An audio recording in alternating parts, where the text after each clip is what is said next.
All right. Hello, everyone. Here's my personal assessment recording, or whoever's watching. Um, yeah. Going on with the first question: how has my background influenced how I read the New Testament? Well, for church family culture-wise, I was born in a Hmong culture with my grandparents and just my parents being born from a different. They were not from the USA, but they were born in Laos and Thailand.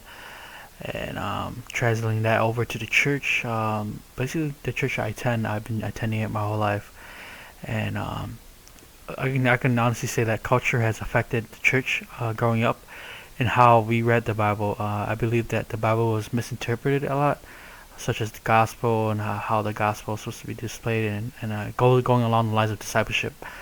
And so how to read the Bible and the New Testament and whatnot was misinterpreted growing up, since culture and since the Hmong culture and how the culture translated over from Laos, Thailand, over to the church affected it a lot.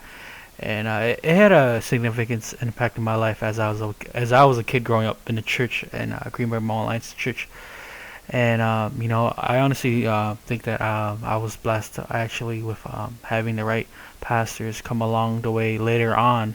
In the beginning of the church, when it was established in Green Bay, culture had a big influence, and I think as in my age right now, as I read the Bible, it has affected me a lot in how I read it because I guess God has blessed the church, and God has sent those into my life to teach me how to read the New Testament, and I think I've grown away from the culture that started from the church, and so I believe that culture in my background has affected the New Testament and how I read it a lot. But then with the right people that came to my life, they actually taught me how to read the New Testament with the culture with ours, and culture does not affect it as much. There's really no effect to that, but uh, yeah, I mean that's my background, and so basically I just basically learned from my pastors that came to my life, and I'm thankful for them. And yeah, going to question number two: what themes, symbols, or books do I appreciate the most? Well, starting off with just books, I guess that has had an impact on my life. Growing in Christ. So this is the book, Growing in Christ. This book uh, basically was a big impact on my life, just to grow in Christ and just to go through it with a group. And the next book will be Theological Education by Extension. Um, this book, I was in it for at least 2 years. I am not studying it right now since I found a different path going along with college right now. But yeah, this book really helped me just to understand the New Testament and understand the whole, basically, not the full context of the Bible, but some parts, and had some really key important things that I've never learned. And so this Theological Education by Extension, or TE, was a class that I took at my church.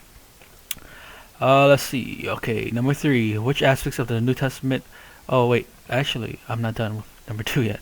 Sorry about that. Some books I enjoy reading or been focusing on, I guess, in the Bible is the Gospels, the four Gospels that there is: Matthew, Mark, Luke, and John. I've been focusing on those, and let's see. The Acts is a big book that I love to read, and just I still have a lot of learning to do, such as the Apostle Paul and what he wrote in the Bible too. And going to the third question, what themes, symbols, I mean, the third question: which aspects of the New Testament, such as topics or books, do I not pay as much attention to? I guess the book that I would have to point out is the Revelation. I believe that, man, this book is pretty extreme and crazy. I think not as level wise, but for me, just to go towards that, I don't think I've taken the time to really invest my time in that and really focus on what Revelation is really saying. So I still have to get to really discern and really uh, take that book apart and just really relate it to the Bible and what it's really saying in that book. So I hope to sometime do that in my life. So yeah, this is all, and this is the three questions that I've answered. So thank you for listening for my personal assessment recording.